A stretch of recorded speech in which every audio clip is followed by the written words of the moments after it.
And so I'll pick up where I left off.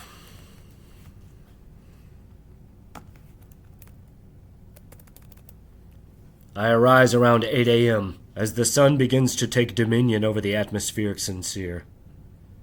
I drink my coffee, take my kratom, and go to talk to Roger and Sandy first. Some show, you guys have a good time? Sandy replies, yeah, it was awesome. And have you done any other shows? I didn't ask yesterday. Now Roger. Well, we thought of Hershey, but now we're doing Colorado as well. I nod before replying. Yeah, me too. I would guess that's a similar strategy 10,000 times over. The band works 3 hours a day. When we watch the band, it is an all-day marathon from beginning to end. They chuckle. Though I know, Roger says, they'll get something at Shoreline no one else gets. That's the game. The devotion game. He points to a poster tube sitting on a counter in the camper van's far wall. I'm a poster guy. I follow his direction, see the apparatus, and nod in recognition. So you go in early as well. Only when I actually get the poster. But it is largely a habit, you're right. We statistically go in earlier. For me, it's an access thing. If I have the floor ticket, I like to come in as soon as the doors open and get a great spot. However, oftentimes, I take the available ticket to be in the show. Though still, I'll go in when the doors open or soon after to get a good lawn spot. So you're going in early here then? Every night, by default. Statistically, I have a seat or the lawn, not good seats. I take what I can get when they go on sale. These are the big shows, you see. Reverential nods. I bought a travel package for this Halloween. Yeah? It was a strategy for a ticket, as they went on sale the day before. I did it the complete opposite the last Halloween, where I stayed in a real dump of a hostel across town, and still spent well over $1,000. So the cheapest one is like $1,500. That seems way easier to me. I agree. But I would have just bought the tickets if that's all I had. Are you going? Oh yeah, dude. We're staying by the way, but yeah, we'll be there. Nods. Hell yeah, we'll have to party. I'm going to the water, but I'll see you soon. We agree on our later reunion, and I walk to the friends I made the previous evening. I see a guy brushing his teeth. He looks to me with evil eyes and suggests, "You want some vodka?" I think only a moment. I won't say no. He hands me a fifth of Smirnoff. Swig.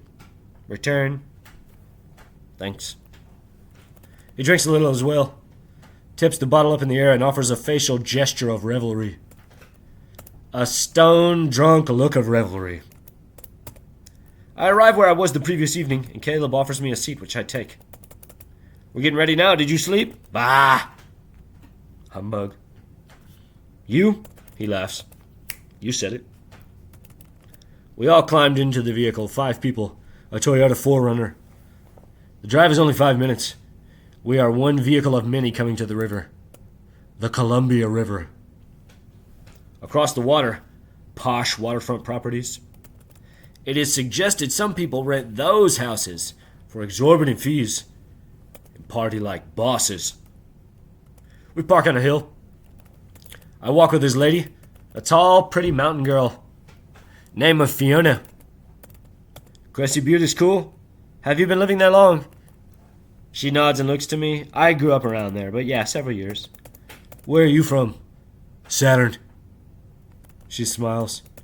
My birth certificate reads Tennessee. I went to the national park. My birth certificate reads Tennessee.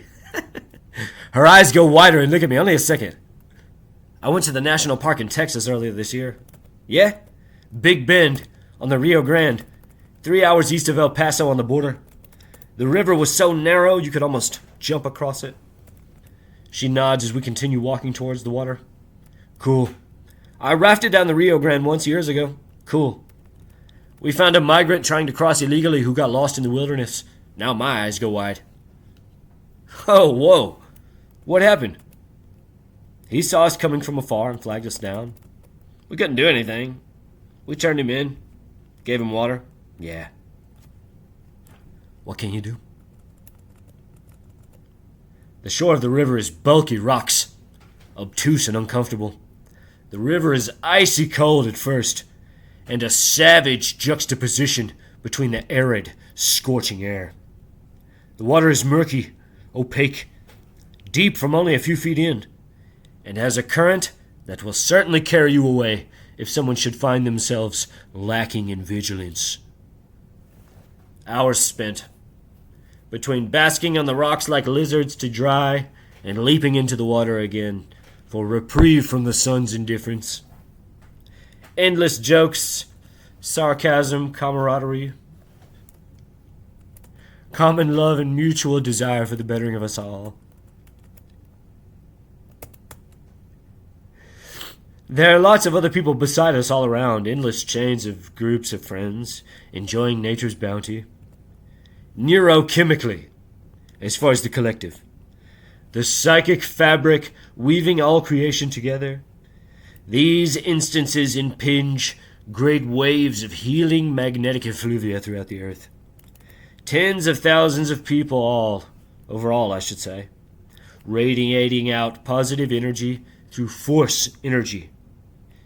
This is high magic also, if you have the trick to see it. Now, back in line, new groups on either side, in front and behind. Similar in scope to yesterday, maybe 55 people ahead of me. A group to my right in front of me. It is only a line in the crudest sense. And having a lively discussion about a board game, I've never heard of it. I finally ask, "So you guys are into board games?" A very pretty shorter girl with brown hair looks up at me. "They just got it." "Are you?" "No, I'm into literature. I'm a writer. I'm a book nerd. I'm reading 1984 right now." Now one of the guys chimes in. "Nice, George Orwell." "Yeah, it's great." "It was his fever dream. He was terminally ill with tuberculosis. He died months after the publication." "Oh, whoa," he says. "I didn't know that." Perhaps it was the world he saw, and not the world he worried on. "Yeah, it's more political than science fiction." I nod. "I would say it barely qualifies. Dystopian and set in the future, but not technocratic in any way. It reads grimy." The girl says, "That's cool. I actually work in a bookstore. Do you have any book recommendations?" "I just got my first pinch on, The Crying of Lot 49. It was great." "I could talk about books until we part ways." "You start there. Then we'll talk more." She nods. "What's the name?" "Thomas Pynchon. Pynchon. "Cool, thanks." A stocky hoss type about to join the military or police guy appears at the entry a ways off, southwest. Khaki shorts like Damien Gary. Black shirt, short black hair, tight sunglasses hugging his face close. Good tan, possibly indigenous. If slight, perhaps not.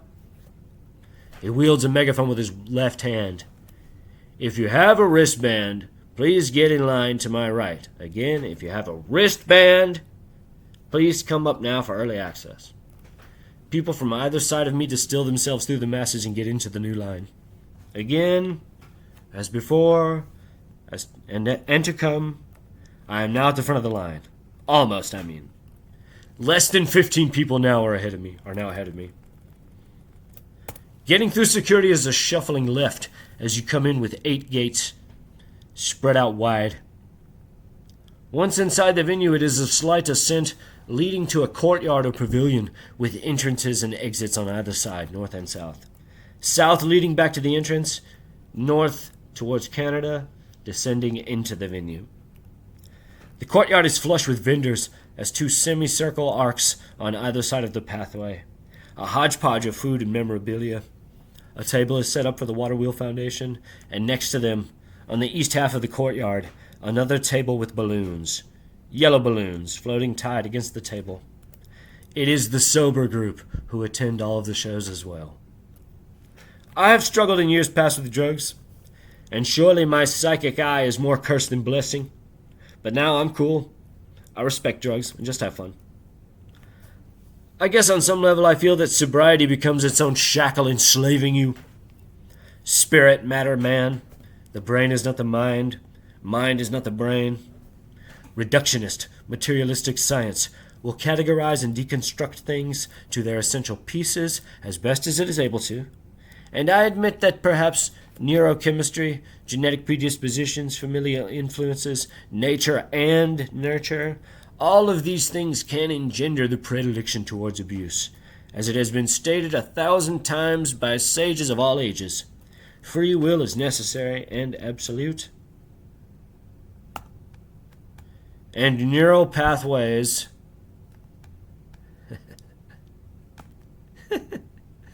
I'm sorry about this.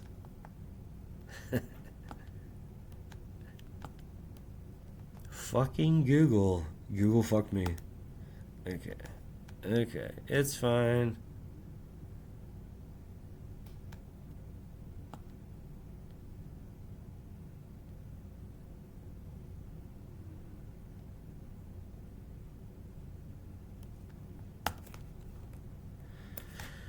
I have to go further.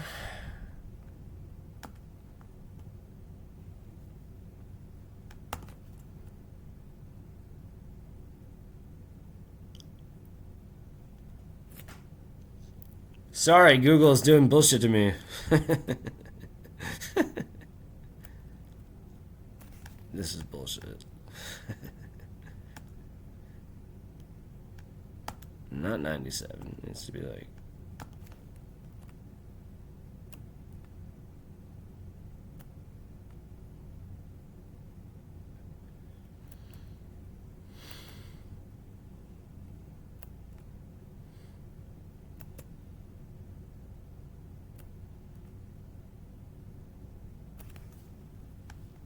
Oh, what? Alright. We're almost there. Fucking Google. No one watches these anyway. But they do.